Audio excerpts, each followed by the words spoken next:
Hey, good afternoon, Saints. It is February 18th, and I'm going through a lot right now, and I just wanted to talk a little bit again and get it off my chest about my ex-boyfriend being in on my stalking this whole time. It's just it's overwhelming because even though you know it, you don't really know it until you get all these different signs, and God is like overloading me with this stuff right now. So here's what happened yesterday. So I text my ex-boyfriend, and I was thinking, well, maybe he can help me because he's, of course, as most gang stalkers are very high tech. He's tech oriented, and I don't know how to do computer really. And I could not. I wanted to get online so bad and post yesterday, and so that's honestly why I text him.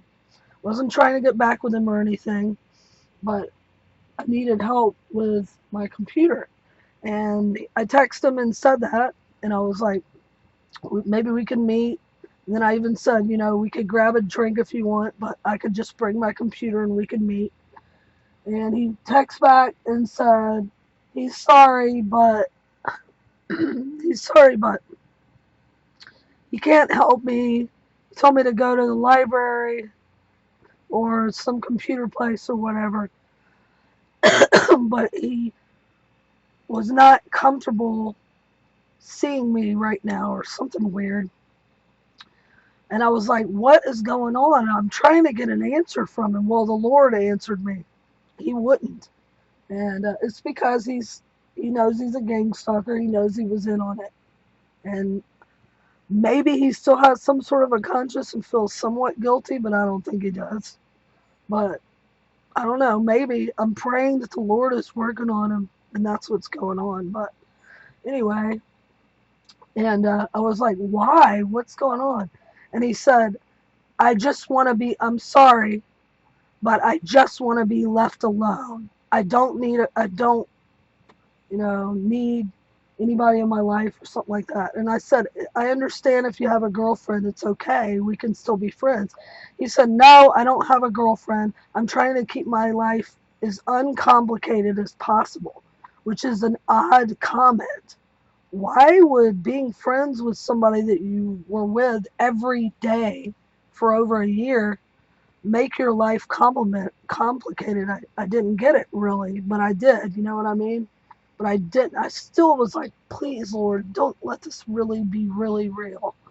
That he was a gang stalker. But he was, and the Lord confirmed it because he wouldn't. And I guess, well, not guess, I know the Lord knew that I needed desperately to get an answer. I was praying about it. God, please help me. I need to know this for sure. I need an answer. Sure enough, he answered me probably within about 5 hours. Well, no, it was a little bit longer than that, but within, that same day yesterday, the Lord gave me confirmation yet again. Yep, he's a gang stalker. He was in on it this whole time and probably cheating on me the whole time. Maybe not the whole time, but a lot of it. Anyway, so I was just overwhelmed with that weird text, and I ended up slipping up again and went and had a margarita. And while I was in there, it was a horrible time because I don't know about you other targets, but used to when I was in the world, I would have fun. I would meet friends and stuff in bars. Now it's like I do not fit in there. I know the God's called me out of there, but I'll have a moment of weakness and just want to have someone to talk to, you know.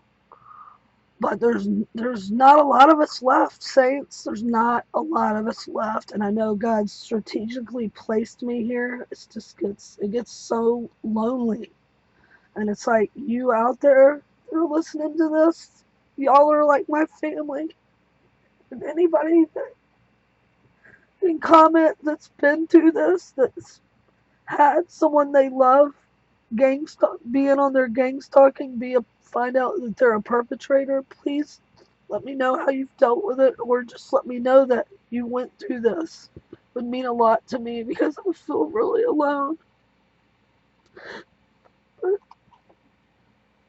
Anyway, I'm putting this out there because I know a lot of you probably don't think other people are going through this if you're targeted. But so I had my one margarita and I did good. I didn't have a second one. I was like, okay, I gotta get out of here. I had a couple of Satanists in there doing some weird stuff to me, just weird, it never ends. And I leave and I started walking my dog.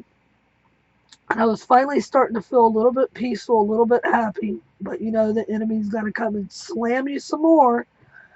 And I just started walking, and I didn't have anywhere special I was walking. At first, I was just going to walk my dog around the block, and the Lord was just telling me, just keep walking. So I'm walking and talking to God, and, you know, starting to feel a little bit of peace again. Ended up walking about 2 miles, and didn't even realize that I was walking over in the area. I really did not realize. I had already walked over to the area by where my ex-boyfriend worked. But anyway, I'd already passed it up. So he didn't see me or anything, I don't think. I don't even think, he might not even been working. He might have already been off. Because I think it was like a few hours after he gets off. But anyway. And then all of a sudden this guy walks by. And he goes, hey, I know you. And I recognized his face, but I couldn't place him. And of course he was sent there. He's another stalker. It's just unbelievable how many of these people are constantly being sent to me. Constantly. And I said, yeah, I remember you. I don't remember where. And he goes, we met right on the street here. And I was like, where? And he goes, well, it was a little ways down. You said you lived over by there. I'll tell you when it was. And he knew exactly. He's like, it was New Year's Eve. And then I remembered him. I was like, oh, yeah. He had asked me to, I met him literally. I was out walking my dog. And I met him on the sidewalk. And he asked me to go watch the fireworks with him. Maybe go out to eat. And I told him no, I couldn't. And then he asked for my phone number. And I told him I didn't have a phone. I know we're not supposed to lie, but I want to hurt his feelings. Even though me and my ex-boyfriend were not getting along, I still cared about him. And I don't cheat. It's not in my heart, even though I feel like he was cheating on me because of what happened last night. But anyway. And these gangstalkers, these people are master liars, man. And they're master fakes. They are so incredibly fake. Like they can fake tears and everything. It's sick. I don't know about tears, but they can fake their crying. And anyway, sorry, but and I was like, oh yeah, I remember you. And then he's like, well, you want to go grab a drink? And there's the drinking again, how they always come after me with drinking. And of course, I was like still pretty upset about the weird text from my ex-boyfriend. So I was like, yeah, I guess so. So I gave in. I didn't try to fight it, which I know I gotta get back into my prayer and all that. But so we go to this place, and the place is all everything in it's white sofas, white chairs, white bar stools, except for the 2 chairs that we sat in. One was red, which I sat in that, and the other one was the one he sat in, and it kind of reminded me of like sitting next to Jesus' throne or something. It was pretty funny. And then we left there. We went. I won't get into the whole thing, but we ended up going out to eat. Was not interested in dating the guy at all. I was just lonely and wanted to talk to somebody. And of course, he's asking me all about my life, trying to find out information. And yeah, he's probably another gang stalker.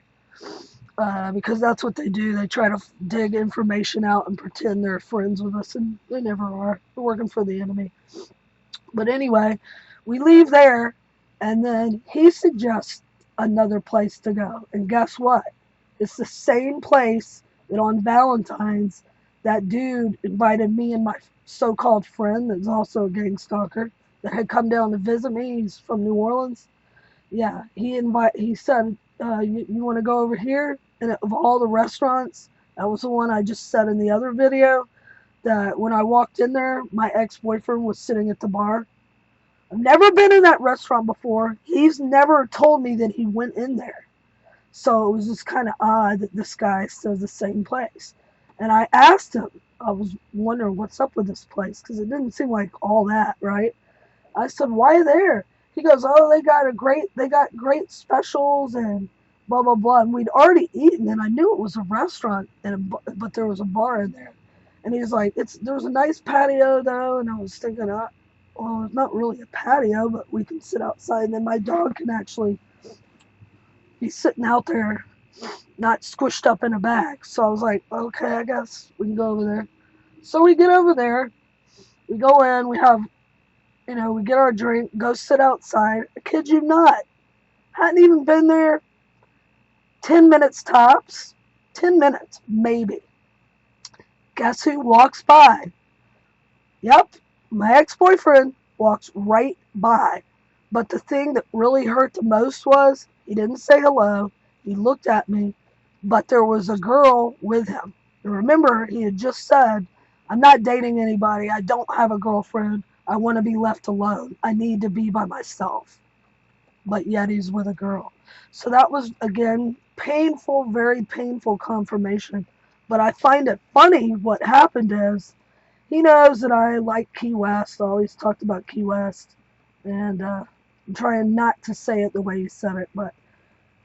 And the girl, I see the girl, I don't see him. I focused on her because she was wearing this big, it was not, I mean, she's a little girl, but she was wearing like a shirt with big letters across it, all the way across her chest that you can't miss. It said Key West. And that's what I saw. He was walking behind her. And I guess she's the leader of the Satanist pack. I felt so much hate come off of this girl. And I saw the shirt and I go, Key West. And I said, all right. I said, you live there? She goes, no, we live here. And gave me like a look from hell, like she wanted me to burn. And I never seen her, and I was like, what in the heck? And then I look back, I could feel somebody looking back at me. She'd already walked off, and it was him with her. He looked back at me, and I was like, kind of in shock. Yeah, so that's how God works. He'll like keep confirming it till you get it. But it's very painful. I'm in a lot of pain today. I've been crying again all day because it's just so unbelievable, the stuff that happens.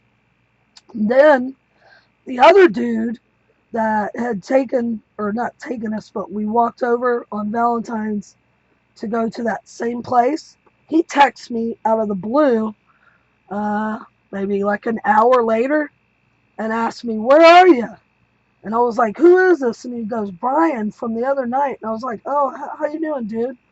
And he said, where are y'all at? And by then, I'd already said goodbye to that one guy. I was getting a weird feeling on him. I had another satanic attack from a witch, an actual witch, which I think the girl that my ex is with is also a witch. I just feel their vibe. And yeah, so I left there, and then the man, all of a sudden, he has to go. It was right after I saw my ex-boyfriend. He has to go. So it was almost like he was supposed to set me up for me to see that or something. That was all his purpose was. And that's part of the satanic attacks that I go through, is they try their best to get us so distraught. So that didn't work. I mean, it hurt me very bad, but it was like I was still trying to be out, to meet people or whatever. So I go by myself to this other place, and my phone rings, and it's that dude from Valentine's. First time he'd call me, he calls out of the blue, asks what I was doing. And I'm like, oh, hanging out. He goes, where are you at? And I told him. And then I said, are you coming up here? And he goes, no, I just want to see where you're at. I have enough, what was it? I have enough drama seeing your phone number in my phone. Don't ever call me again. And I was like, what in the heck? And I was like, don't ever call me. I never have called him. Never. Not once. I didn't text him, never called him. It was just really weird. But now this morning, in hindsight, no, it's not weird. It's another Satanist. He was sent there to gangstalk me and harass me.